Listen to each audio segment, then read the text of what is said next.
To understand what was lost, we must first imagine a world that no longer exists. Not metaphorically, not symbolically, geographically. 20,000 years ago, during the height of the last ice age, Earth was a colder, harsher place, but also, in many regions, more expansive. Massive ice sheets covered much of the northern hemisphere. Glaciers stretched across what are now temperate lands, and locked inside that frozen mass was an unimaginable volume of water. So the oceans receded. Sea levels dropped by more than 100 meters. In some places, far more. Coastlines moved outward, sometimes by hundreds of kilometers.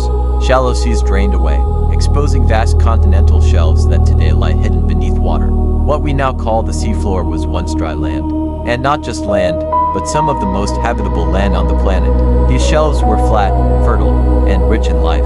Rivers flowed across them, fed by glacial melt. Wetlands formed where fresh and salt water mixed. Fish were abundant. Birds nested. Large mammals migrated along predictable routes. Plant life flourished in zones protected from extreme cold. For human beings, this was ideal. While inland regions faced aridity, cold, or instability, coastal plains offered consistency.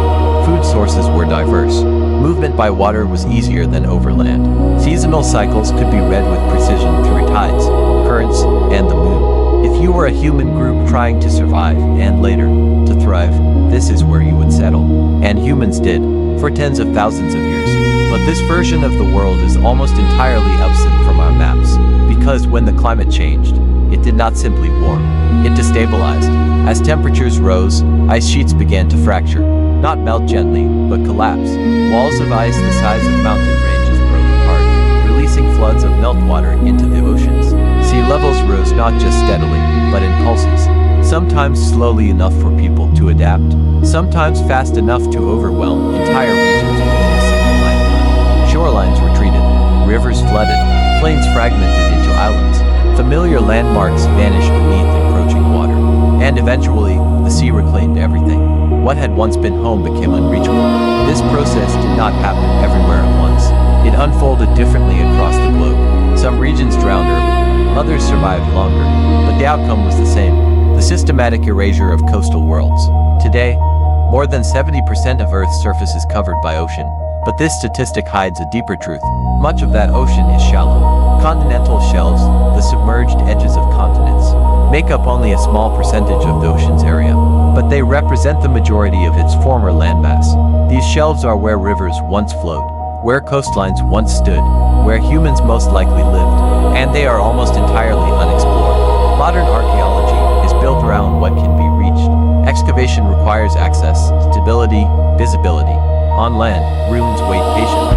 Underwater, they are scattered, buried, or broken apart by currents and sediment. The deeper the water, the harder the search. As a result, our picture of the past is profoundly incomplete. We know where people lived after the sea rose, because that is where their descendants ended up.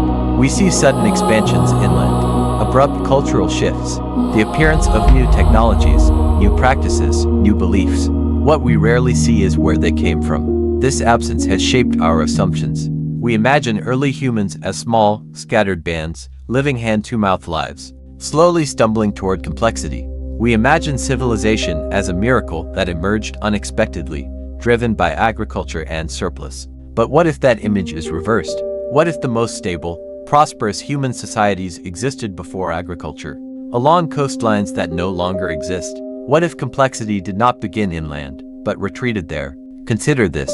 Agriculture is risky. It depends on weather, soil, and long-term planning.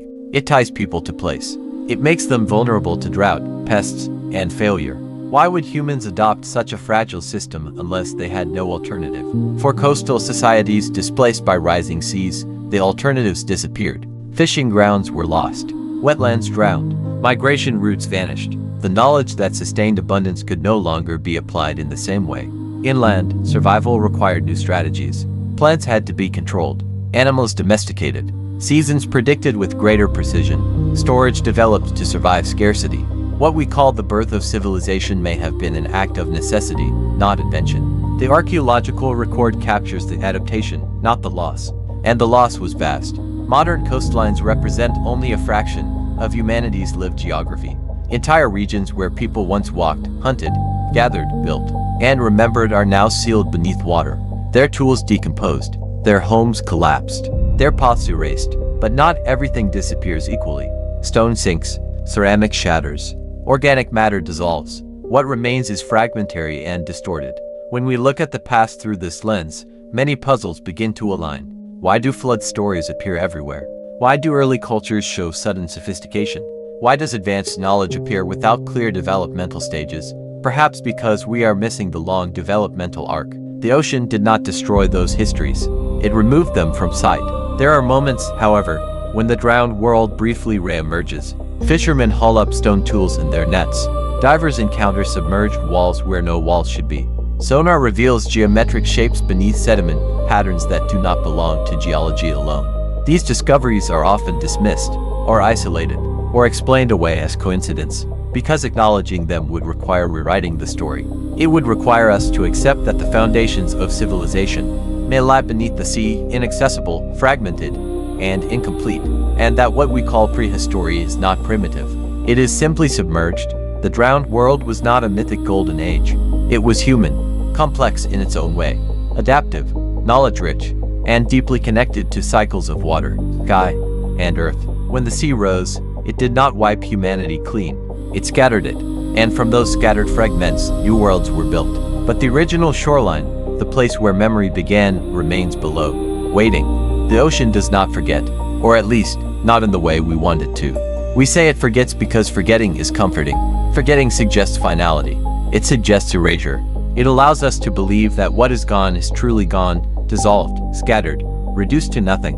But erosion is not the same as oblivion. Beneath the surface, below the shifting light and the restless motion of waves, lie landscapes that once breathed, valleys carved by rivers that no longer exist, plains where grass once grew, where animals migrated, where human footsteps left impressions in soft earth, shores where fires burned and voices carried across open ground now sealed beneath meters of salt and silence. Civilization, as we are taught to imagine it, begins inland, in river valleys, in deserts transformed by irrigation, in cities of stone that rise, collapse, and leave ruins behind.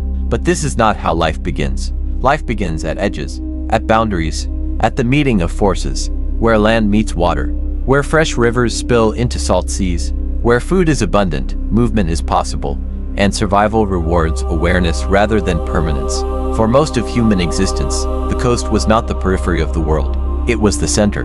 The idea that civilization is a recent invention, emerging suddenly 6,000 years ago, rests on a fragile assumption that the places where early humans lived are the same places where we now look for evidence, that what remains visible today is representative of what once existed. But coastlines do not stay still. They retreat, they advance, they disappear, and when they do, they take with them the most habitable lands humanity ever knew.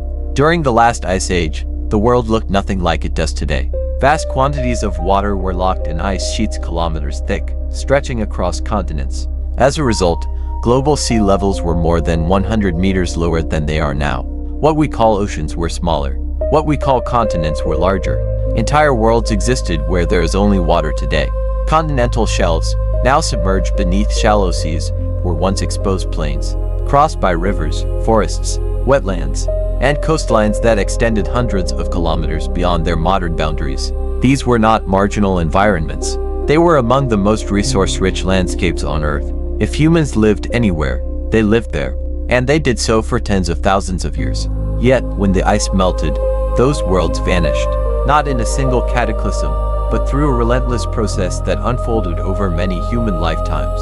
Shorelines crept inland, rivers widened into estuaries, plains fragmented into islands. Camps became villages, villages became memories, and memories became stories. What could not be carried was abandoned. What could not float was lost. What could not be rebuilt was remembered. And memory, before writing, took only one durable form: story. Every civilization tells a story of water rising.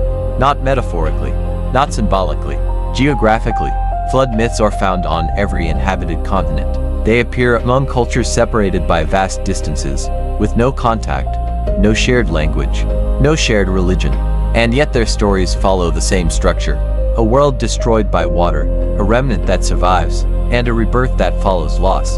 For centuries, these stories were dismissed as allegory, moral fables, religious inventions, primitive attempts to explain chaos. But geology tells another story. Between roughly 15,000 and 7,000 years ago, Earth underwent one of the most dramatic transformations in its history. As temperatures rose, ice sheets collapsed, meltwater surged into the oceans, sea levels rose, sometimes slowly, sometimes violently, redrawing the map of the world. This was not a distant, abstract process. It was lived. Entire coastlines vanished within the span of a few generations.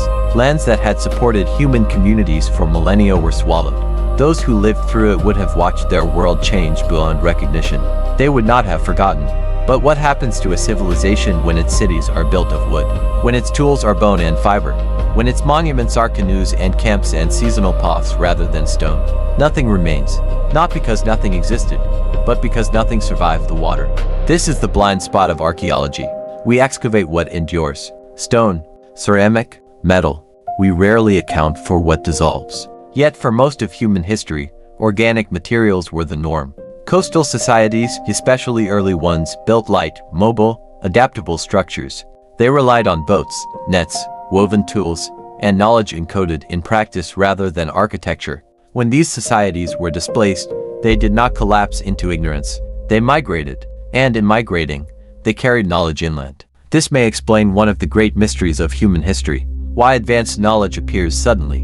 Why agriculture seems to emerge almost simultaneously in distant regions. Why monumental architecture appears with startling precision. Why astronomical alignments seem to arrive fully formed. Perhaps they were not invented from nothing. Perhaps they were inherited. The survivors of drowned coastlines did not arrive empty-handed. They arrived with memories of tides and seasons, of navigation and timing, of abundance and loss. They brought with them an understanding of cycles of the moon, the sun. The stars learned not in temples, but on open water. When these people settled inland, they rebuilt what they could, but the ocean, their first home, was gone, and so it became sacred, not as a god, but as a boundary, the place where the old world ended. Civilization did not rise from the land alone. It emerged from displacement, from memory, from people who had already lost everything once, and the ocean did not erase that history. It archived it, layer by layer, sediment by sediment, story by story. The seabed is not empty, it is simply unread. We have spent centuries searching deserts, valleys, and mountains for the origins of civilization. We have dug deeper into the land, assuming that what we seek must lie beneath our feet, but perhaps we have been looking in the wrong direction. Perhaps the earliest chapters of human history are not buried, they are drowned, and the ocean, vast, patient, indifferent, has been waiting for us to learn how to read it. There was once a land where Europe does not remember itself. A vast plain stretched between what are now the British Isles and the European mainland. It was not an island, not a bridge, not a passage. It was a country. Modern maps call its remnants the North Sea, but for thousands of years, this was dry land. Archaeologists gave it a name only recently. Doggerland, a technical label for something that once held rivers, forests, hills, animals, and people. Not myths, not legends, lives. At the end of the last ice age, Doggerland was one of the most fertile regions on Earth. Meltwater from retreating glaciers fed wide river systems that braided across the plains. Marshes teemed with birds, herds of deer, oryx, and wild horses moved through open woodland. Fish filled the estuaries. Freshwater lakes dotted the landscape. For humans, it was abundance without agriculture. People lived there for thousands of years. They hunted, gathered, built camps, crafted tools, raised children, buried their dead. They followed seasonal routes shaped by tides and migrations. They knew the land intimately, every bend of river, every shift in wind. And then the water began to rise. At first, it was subtle, a shoreline that moved inward each generation, a river that grew wider, a marsh that became permanent water. People adapted. They always do. They relocated camps, adjusted routes, shifted practices. The sea was not an enemy yet. It was simply changing. But then came the acceleration. Around 9,000 years ago, Doggerland began to fragment. What had once been continuous plains broke into islands. High ground became refuges. Lowlands flooded permanently. Travel became more difficult. Familiar landmarks vanished. And still, people stayed, because leaving means abandoning memory. But nature does not negotiate. Around 8,200 years ago, the final blow came. Far to the north, off the coast of what is now Norway, a massive underwater landslide occurred.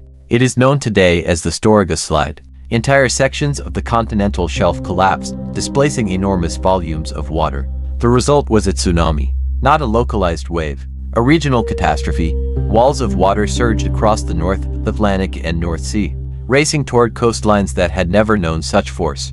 In minutes, low-lying land was erased. Settlements vanished. Rivers reversed direction. The sea did not creep this time. It arrived.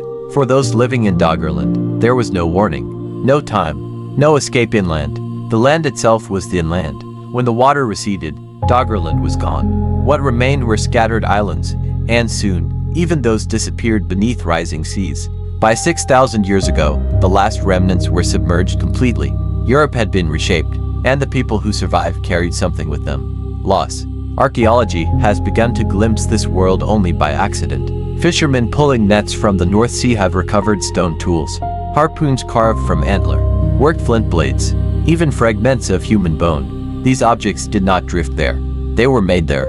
Seismic surveys reveal buried river channels beneath the seabed, entire drainage systems that once crossed Doggerland, ancient shorelines traced beneath sediment, forests preserved as peat layers now drowned and compressed. This was not wilderness. It was home. And its destruction was not symbolic. It was lived. Imagine the last day, not as apocalypse, but as confusion, water rising where it never had before, animals fleeing in unfamiliar directions, land dissolving beneath footsteps. People would not have understood this as climate change. They would have understood it as the end of the world. And in a way, it was. For those who escaped, the memory did not vanish. It transformed. Flood stories in northern Europe, legends of sunken lands, myths of islands swallowed by the sea. These are not inventions. They are echoes.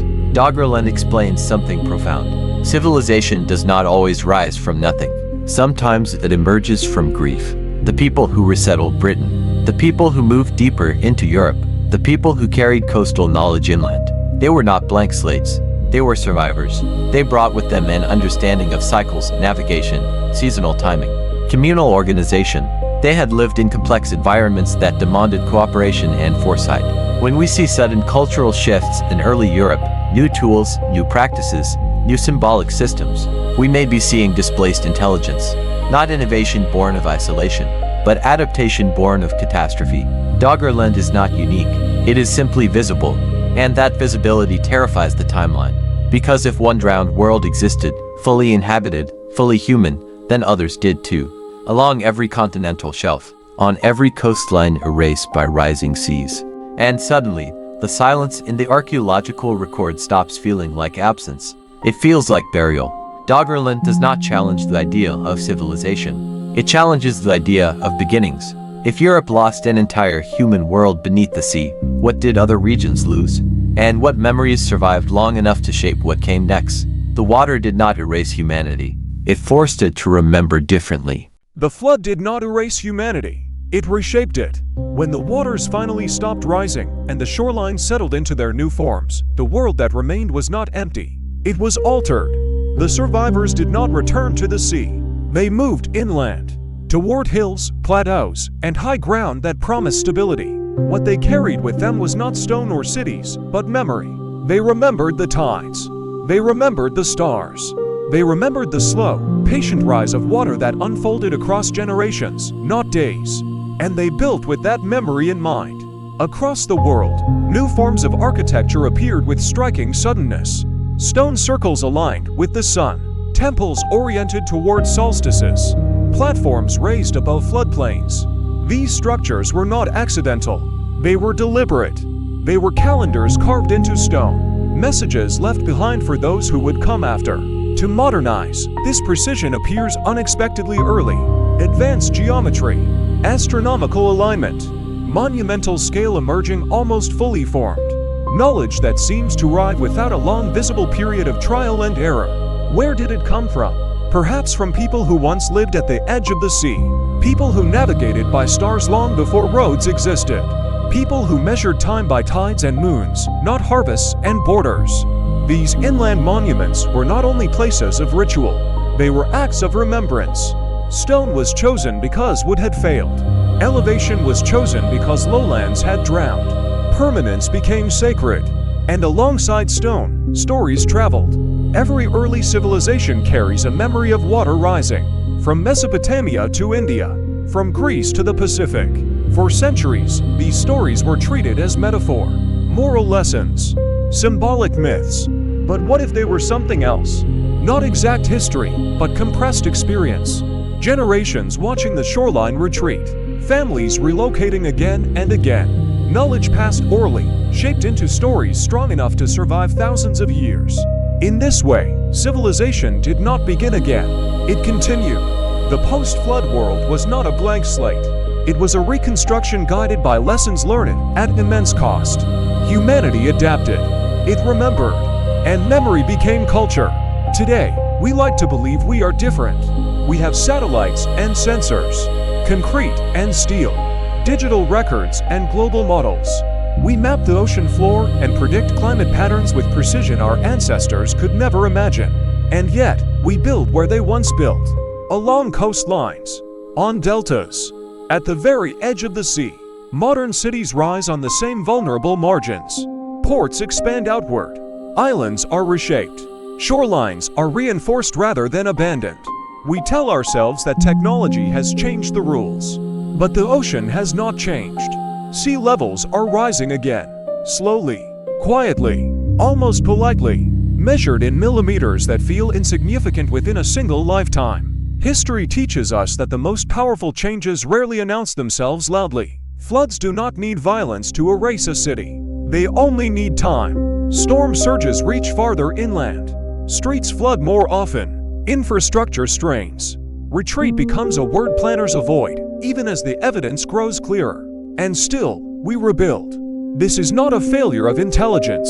It is a pattern of humanity. Civilizations grow where resources are abundant. Coastlines offer food, trade, connection. They always have. They always will. And when climate shifts, those same advantages become vulnerabilities.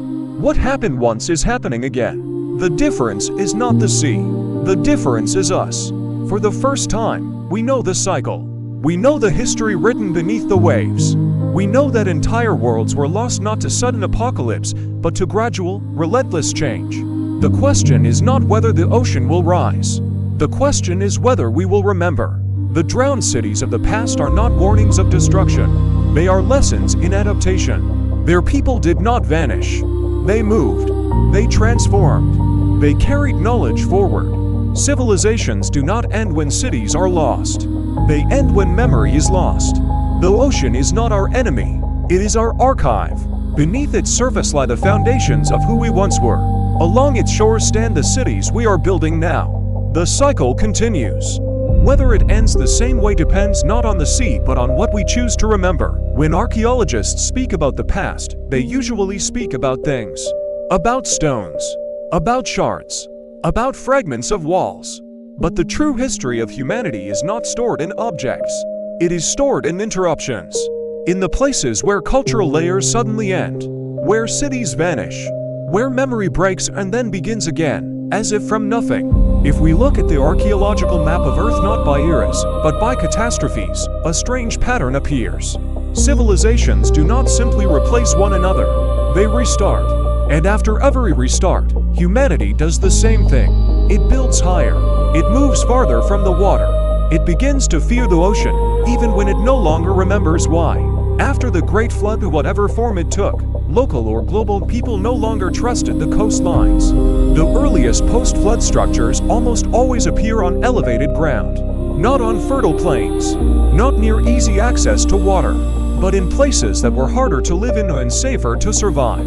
This pattern appears in Mesopotamia, in Anatolia, in the Andes, in Southeast Asia, in the Mediterranean. Cities stop reaching toward the sea. They observe it from a distance. Like a remembered threat. Some of these cities look as though they were not built for growth, but for waiting. Thick walls, minimal decoration, strict geometry, repeated proportions. As if architecture itself became a language of memory. Not of beauty, not of power, but of warning.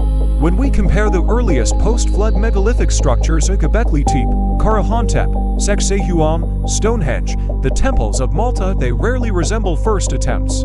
They look like the remains of advanced knowledge, applied without explanation. No one practices building like that. You either know how or you remember. What makes this even more unsettling is that many of these structures do not serve obvious practical purposes. They are not houses, not fortresses, not storage facilities.